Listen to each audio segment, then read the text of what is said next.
jadi menteri lagi. Nah, saya tambahkan ya, saking pinternya sehingga jadi menteri. Kayak menteri ini. Mungkin bisa dibilang kaya, Ya. kalau dia belum maksimalkan apa yang dia berdasar ini, dia belum maksimal kayaknya. Kalau dimaksimalkan yang 3 itu akan kaya. Kaya atau tidak? Kaya atau tidak? Bisa kaya, bisa Kan tidak. menteri, bisa presiden. Bisa kaya, bisa tidak, tergantung. Kenapa bisa kaya? Bisa kaya apabila dia satu, kecerdasan yang dia miliki itu diberikan kepada orang lain. Berarti Ya, dia beramal. beramal. Ya, ya. Emosionalnya bisa membuat dia kaya juga, memotivasi. Ya. Ya. Bagi orang-orang yang belum Ya. atau kurang. Spiritualnya adalah berdoa minta kaya. Kaya loh. Jadi dia kerja, kalau Iya. itu kan dia kerja, bukan hanya penonton. Dia pandai, kemudian menanya bagus, Iya. tapi kalau dia mengenal argumentasi dan tanpa memiliki bagaimana caranya.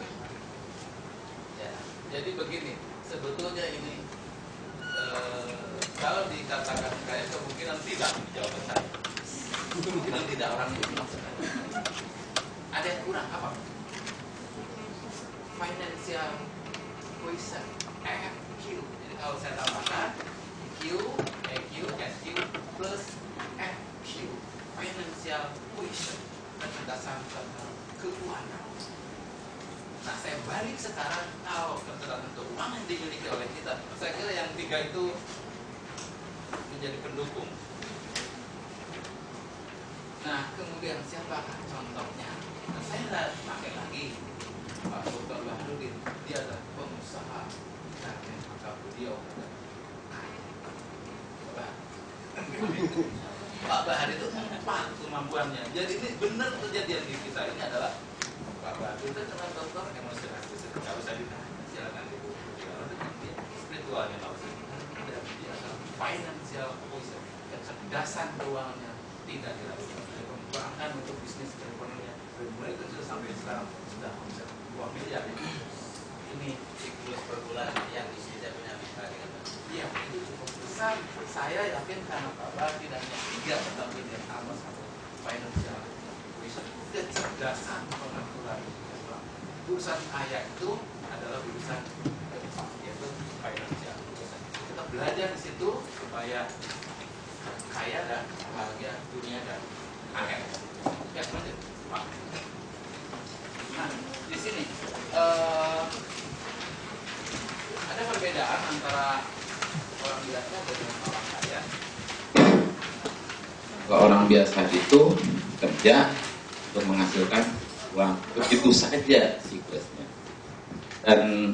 Dan itu saya kira di hampir 90% manusia di dunia adalah tampilnya seperti itu. Kerja dapat uang habis, kerja dapat uang habis.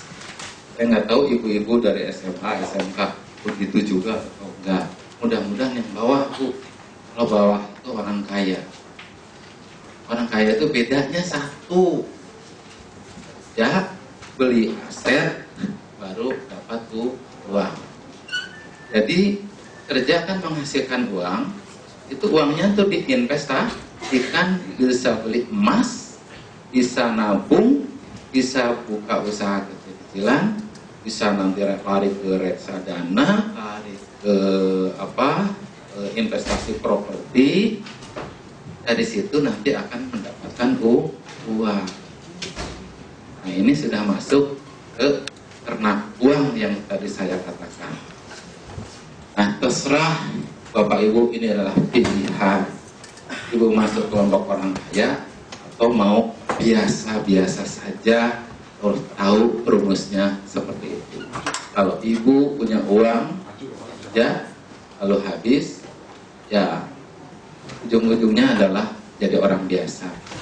Orang biasa itu kan kurang cukup untuk sedekah ya, maka jadilah orang luar biasa. Bedanya satu adalah dia membeli aset. Dan ini barangkali contohnya adalah saya sendiri. Sejak saya masih bujangan dulu, saya sudah membeli aset dulu gitu. yaitu dulu itu saya waktu belum nikah saya sudah beli rumah di Bekasi, kemudian setelah menikah saya sisakan uang dari gaji itu untuk ditabung, lalu saya buka kosan, kemudian saya pinjam sana sini, nabung lagi, saya kembangkan lagi kos-kosannya, kemudian setelah itu saya punya uang saya kumpulkan dari gaji, ya dari gaji itu saya kumpulkan, lalu saya membeli properti yang pertama, kedua, ketiga, dan seterusnya. Jadi saya terus mengembangkan aset dalam bentuk properti, sehingga pada posisi sekarang saya sudah financial freedom, artinya secara keuangan sudah bebas, tidak ada masalah. Emang sih belum kaya banget Bu, tapi ya lumayan lah. Kalau dulu kan saya datang ke Pak Joni 15, Pak Joni punya duit nggak? Dulu. Sekarang terbalik, Pak Joni yang pinjam ke saya. Enggak, dia kebun bunganya banyak. Kita lanjut. Nah begini Bu, hisabnya gampang. Ibu kan punya uang 1.000 kan, Pak tabungkan 1.000 rupiah per bulan dari bank atau investasi yang bunganya 25% per tahun. Terus Ibu jangan ambil uang itu selama 50 tahun. Tapi saya berhenti dulu nih, soalnya sekarang aja umur 50 Pak, sama 50. Nanti Bu, ketika umur Ibu 100 tahun, Ibu ambil 1 miliar. Nah mudah-mudahan umurnya 150 tahun. Untuk mahasiswa yang sebelah sini bisa jadi kajian, bisa diterapkan ya, kan umurnya baru 15 tahun ya. Nah tambah 50, umur 65. Kalau nabungnya 5.000 perak saja berarti 5 miliar. Kenapa umur 50 dia perlu duit banyak? Soalnya penyakit datang itu. Ya umurnya udah tua itu, waduh itu mahal. Mesti operasi ini, operasi itu, darah tinggi dan sebagainya. Itu rupiahnya gede banget. Jadi kadang-kadang PDS juga nolak Bu kalau gede-gede banget. Begini, operasi ini harus 50 juta. Nah, kita punya uang 1 miliar yang ditabung sejak zaman dulu 50 tahun yang lalu, padahal hanya 1.000 perak. Coba betapa dahsyatnya itu menabung, walaupun 1.000, tapi kalau lama. Masih ada berapa menit lagi Pak? Ya, 20 menit lagi. Salam Pak. Nah ini untuk jadi miliuner, nilai tambah faktor kali daya ungkit. Jadi gini, nilai tambah itu kalau punya restoran Bu, coba dibikin enak. Syarat restoran itu enak memang. Itu nilai tambah. Terus yang kedua, kalau restoran itu faktor kali itu gini. Jadi Ibu bikin masakan, tapi itu dibagikan ke dijual di beberapa restoran lain. Itu namanya faktor kali. Saya punya restoran satu misalnya, tapi barang-barang yang kita hasilkan itu coba dikerjasama dengan restoran-restoran lain sehingga jumlahnya tidak batas mengambil makanan dari kita. Kalau kita terkenal enak, biasanya franchise-nya gampang. Jadi ini larinya ke franchise. Terus daya ungkit itu yang paling hebat adalah satu adalah pikiran kita. Pikiran kita lah yang mendongkrak tadi maunya apa, biasanya keluar dari pikiran kita. Ya, pikiran kita terus dikembangkan. Kemudian tadi jualannya jangan jualan sendiri. Tapi kalau misalnya Pak Baharudin bikin produk sepatu itu antarkan ke banyak toko-toko sepatu di seluruh Jakarta misalnya, itu namanya adalah faktor kali. Karena kalau hanya tunggal ya saya bisnis sepatu sendirian itu tidak akan cukup menjadikan kaya raya. Berarti harus disebarkan ke toko-toko atau diedar. Oke, singkatannya begitu. Silakan. Syarat pengusaha adalah pertama mengurangi rasa malu, yang kedua adalah bisa cari modal, yang ketiga adalah bisa menjual, yang keempat adalah menepati janji. Yang keempat ini agak berat tuh ya, karena kalau utang itu kan harus tepat janji, kalau kualitas mesti benar-benar berkualitas. Nah, kalau mau sukses memang ini harus dijalani. Terutama nomor 1 ini berat ya, apalagi dosen. mengurangi rasa malu itu kayaknya susah gitu kan. Harus saya sendiri waktu nyari rumah ya ke kampung-kampung, yang saya takutkan ketemu mahasiswa aja gitu. Makanya lihat-lihat nih, saya tanya ibu-ibu yang tua, Bu, ada rumah yang mau dijual nggak? Ibu tuh ada atau tidak? Saya nggak pernah nanya anak muda, soalnya takut mahasiswa saya.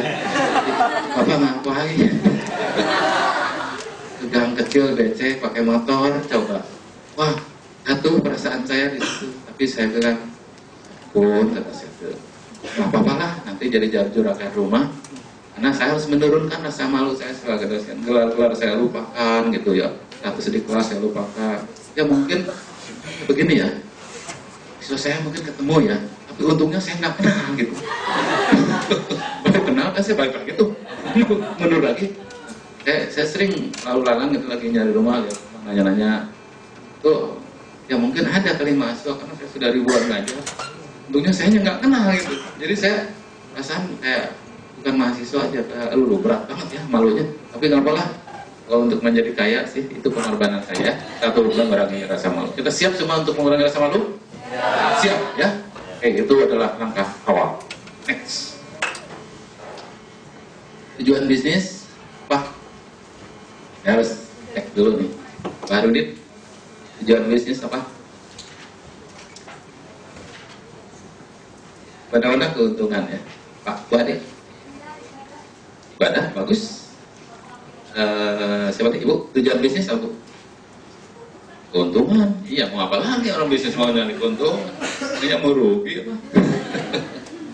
Nah, tujuan bisnis keuntungan. Sepakat lah ya. Bu, keuntungan ya. Iya. Kalau nggak bisnis kan jadi pegawai. Jadi kalau kenapa bisnis mau untung gitu. Untung kan boleh di dalam agama ya. Tapi sudah dikatakan harus, tentunya di sini. Nah, lalu kinerja. Ternyata jawabannya adalah tujuan bisnis mencari keuntungan. Itu salah besar. Di jawaban sepakat. Salah, bukannya salah saja, salah besar.